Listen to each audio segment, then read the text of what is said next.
Akkam ooltan warra baddeessaa akkam jirtan jirtu ijoolleen odaa bultuun akkam jirtan na dhageessu baga Rabbi nagaa waliin nu deebise milkeessaa gadaa beeytu milkeessaa gadaa jechuu dhageessanii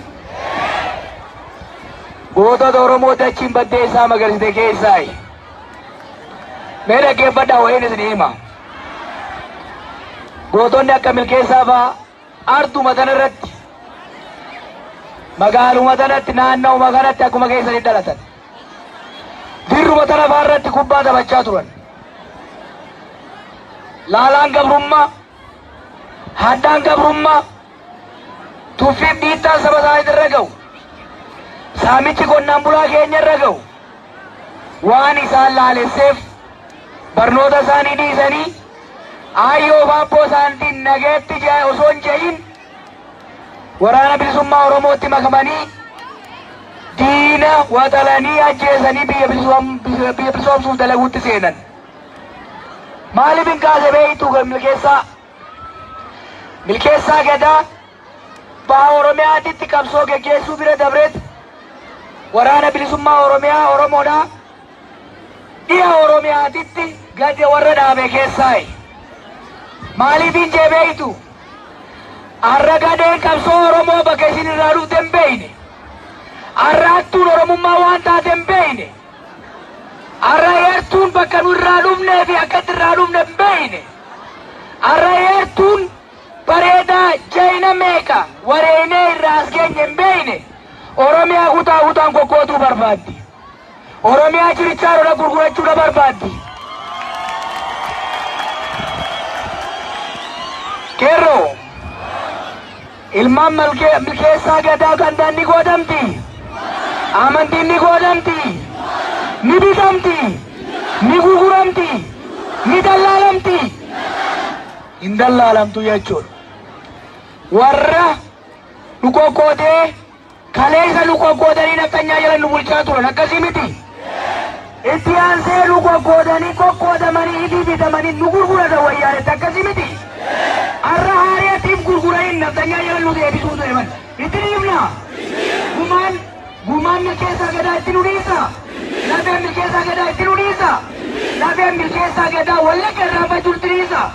Waggaa wallagga nu mucallisuu itti dhiisa. Ni dhiisa. Kumaa gootota keenyaa xiqqaaf ga'uu yoo barbaade akkuma kaleessa qabsooytanii akkuma kaleessa abboonni keenya qabsaa'anii bara dukkanaa keessatti nama xiqqaadhaan kaanii qabsaa'anii jijjiirama kana fidanitti akkuma isin qeerroon baddeessaa ni beektanii ijoollee magaalaa kana dhumte ni beektanii ijoollee naannoo poolis xaabiyaatti dhumte kaleessa baruu seenaadha. Akkuma kaleessa qabsooyne sirna gabroonfataa ofirraa kuffifnetti akkuma kaleessa qabsooyne wayyaantoota biyyaa baafnee warra isaan gabroomsatanii ergatan bilisa baafnetti mootummaa bilisaa gad dhaabachuu qabna jechuudha.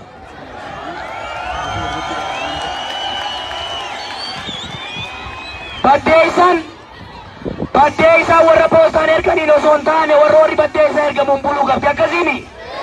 Harargee warra poostaan erganii miti warra uummanni ergatuun buluu qabdi akkasii miti. Oromiyaan gantoota bitamtootaan osoo hin taane sabboontootaan buluu qabdi miti.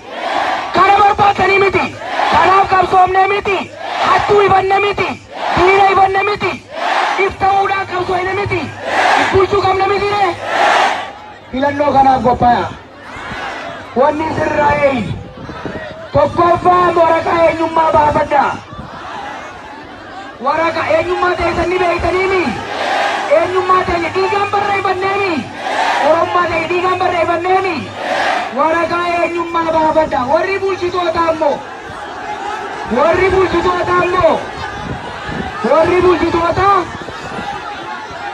bulchitoota waraqaa eenyummaa argachuun mirga lammii biyya kanaa kamu. Mirga lammii biyya kamu waan ta'eef. Bulchaan arachaa kamiyyuu bulchaan magaalaa kamiiyyuu waraqaa eenyummaa kennuun fedhii kee osoo hin taane dirqama kee ta'uu beekuu qabda.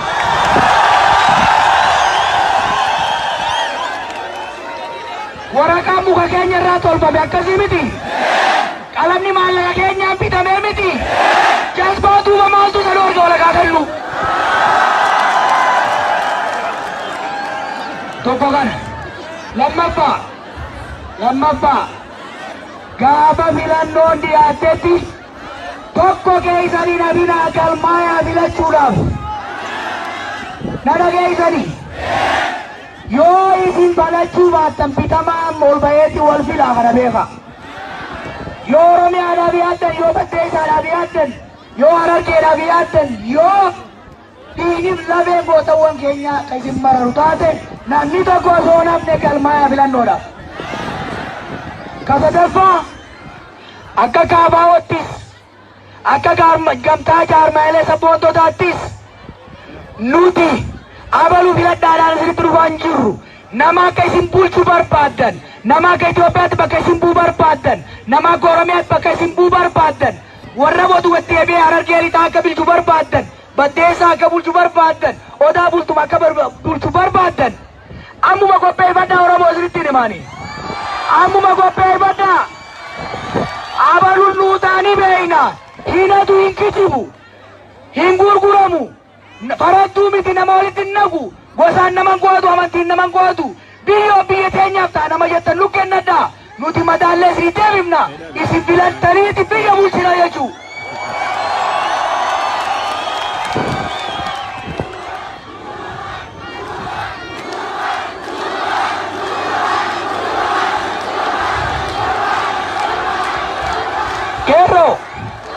Kerro Lammaa Magarsaa maal jeen nu hawwate? Maal jeen nu dabale? Maal jeen nu hawwate? Gooftaan keenya ummata jeemi. Gooftaan keenya wayyaanee miti har'arraa kaasee ummata jeemi. Mootummaan tun mootummaan amma jiru kun obboleeyyan keenya mootummaa kana keessa jiran yoo gooftaan keenya ummata jedhanii ka amanan taate murtii ummataa fudhachuudhaaf qophaa'uu qabanii miti. Filannoon nagaan bilisa akka ta'u godhuu qabanii miti. Yoo moohaman nagaan harka nu fuudhanii qulfii kennanii deemuu qabanii miti.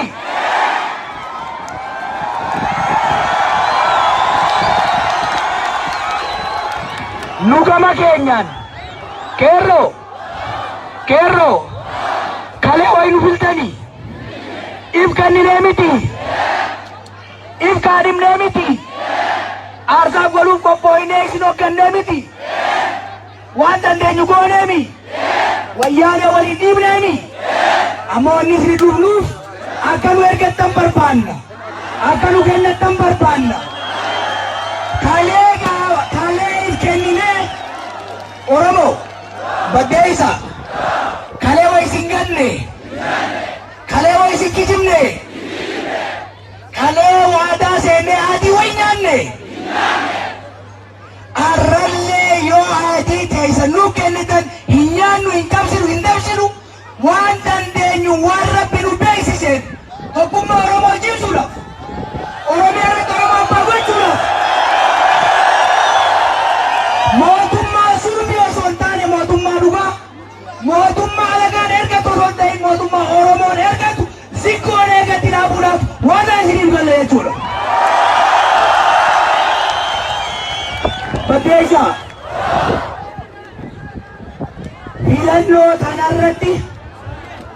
filannoo tanarratti lafee gootota keenyaati bakka itti tolchina.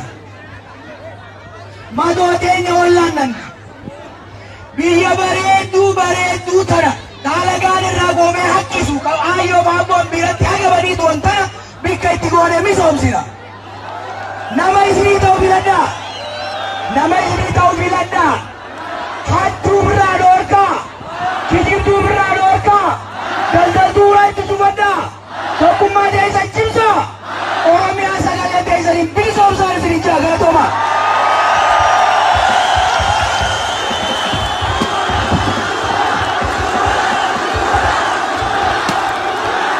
Galatoomaa.